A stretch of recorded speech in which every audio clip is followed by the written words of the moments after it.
고구려 사세 민중왕. 전편에서 백제 기루왕을 하였고 이제 같은 세대의 고구려를 함께 다루면서 강역과 정치적 상호관계를 알아보고자 한다. 민중왕 이전의 대무신왕의 기록은 이미 설명을 하였고 이어서 민중왕의 고구려 봉기 기록을 해석하겠다. 민중왕은 이름이 해색주이고 대무신왕의 동생이다. 대무신왕이 사망하였으나 태자가 어려서 나라의 정사를 맡을 수 없었다. 이에 나라 사람들이 그를 추대하여 왕으로 세웠다. 이 기사의 대목에 중요한 모순점이 드러나 있다. 민중왕의 이름이 해씨라는 것이다. 그런데 대무신왕의 동생이라고 기록하고 있다. 대무신왕은 고주몽의 손자이므로 고씨이다. 그렇다면 민중왕과는 형제 관계가 성립되지 않는다. 고구려사를 조작하면서 미처 성씨를 고치는 것을 간과한 것으로 판단된다. 그러므로 정상적인 정권 승계로 볼 수 없으며 아마도 북부여 해씨 세력의 침략이나 혹은 쿠데타로 짐작이 된다. 그리고 대무신왕의 아들로서 기록으로 전해지고 있는 인물은 호동왕자이다. 호동왕자는 권력 승계 과정에서 계모에 의하여 제거된 것으로 평가하고 있다.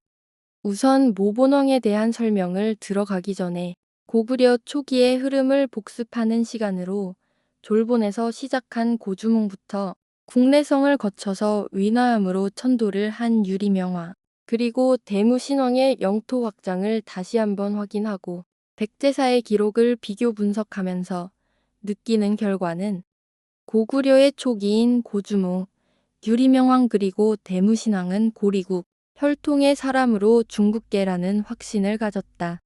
즉 고씨는 고리국의 고씨라는 것이다. 아마 제국고신시의 후손으로 짐작이 된다. 그리고 대무신왕이 영토 확장 과정에 평양의 동명국을 침략하면서 중부여의 대소왕을 죽이고 고조선의 낙랑국을 침략하고 비류백제를 정벌한 기록을 확인하면서 분명 같은 민족이 아니라는 것을 확신하게 되었다.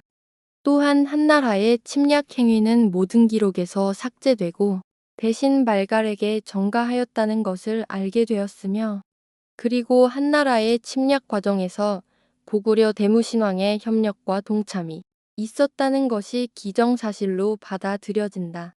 그리하여 비분간계한 북부여에서 들고 일어났으며 북부여 출신의 민중왕이 대무신왕을 정벌한 것으로 추측이 된다.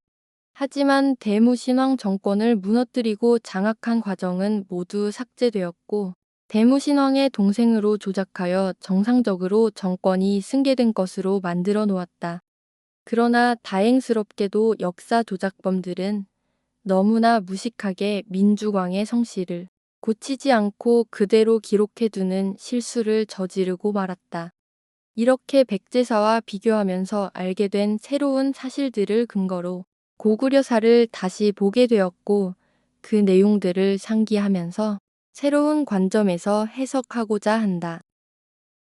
민중왕 제위 2년 서기 45년 여름 5월에 나라 동쪽에 큰 홍수가 나서 백성들이 굶주리자 창고를 열어 물품을 나누어 주어 구제하였다. 여기서 나라의 북쪽을 동쪽으로 조작하였을 수 있다고 판단한다. 그리고 민중왕의 수도는 전해지지 않고 있다. 민중왕이 대무신왕을 정벌하고 그 지역에 그대로 수도를 정하였다고는 볼 수 없다. 그리고 민중왕과 모본왕을 고구려사에 포함시켜 놓았지만 사실은 북부여의 역사이다.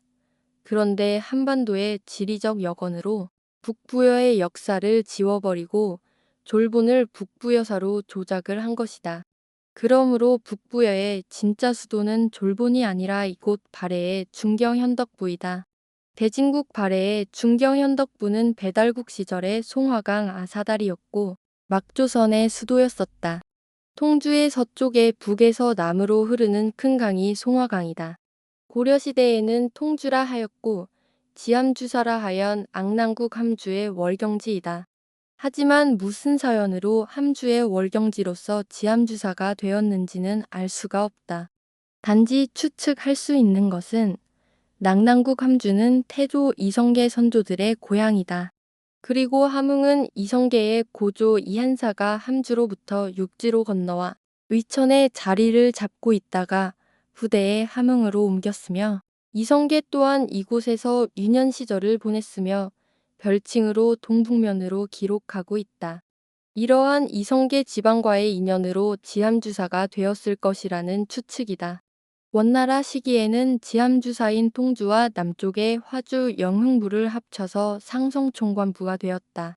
조선에서는 화주와 통주를 합쳐서 함흥이라 하였으며 함주와 별개의 도시지만 역사를 조작하면서 함흥과 함주를 같은 장소로 조작을 하였다. 그러므로 잘 구분하여야 한다. 하지만 조선 후기 청나라가 들어서고 청나라의 영토가 되었으며 그대로 통주라 하여 청나라의 수도 북경이 되었다. 그리고 송화강은 이름이 변경되어 통주강이 되었다. 통주의 저표는 41, 47, 41.6겐 123, 27 02.62이다. 화주 영흥부의 저표는 41, 영호 59.4엔 123, 영영 41.42이다.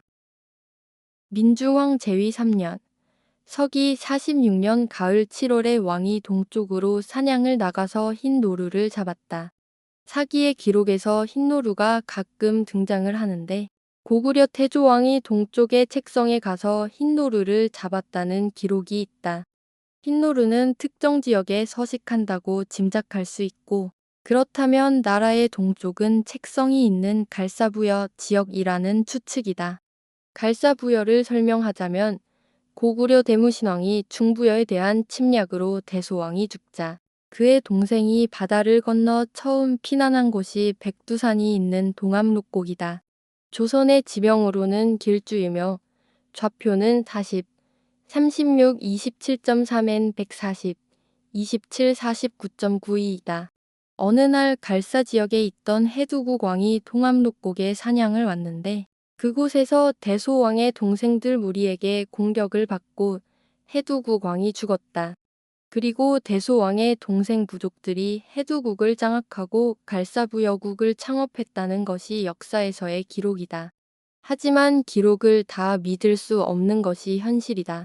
그러므로 해두국 왕은 흉노족의 한나라일 수도 있고 사냥이 아니라 침략했을 가능성이 아주 높은 것으로 짐작된다.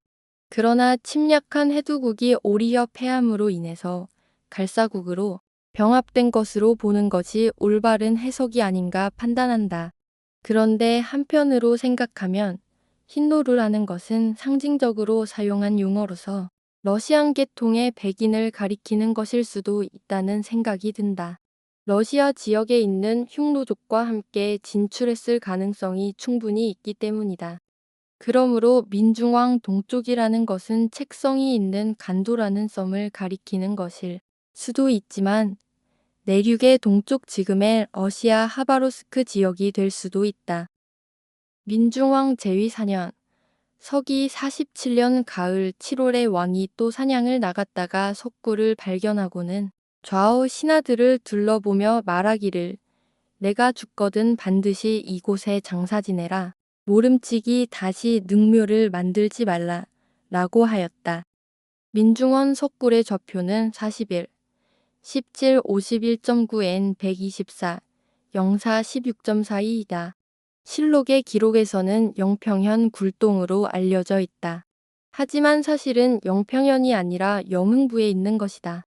그런데 지리지와 실록에서는 영흥부와 영평부를 합쳐서 조작해 놓았다. 민주왕 제위 5년, 서기 48년에 왕이 돌아가셨다. 왕후와 여러 신하들이 유명을 어기기 어렵다고 여겨 석굴에 장사 지내고 이름을 민중왕이라 하였다. 이 대목에서 민중왕의 사망 원인을 기록하지 않고 있다. 제위 5년 만에 죽었다는 것은 분명히 평범한 죽음이 아니다.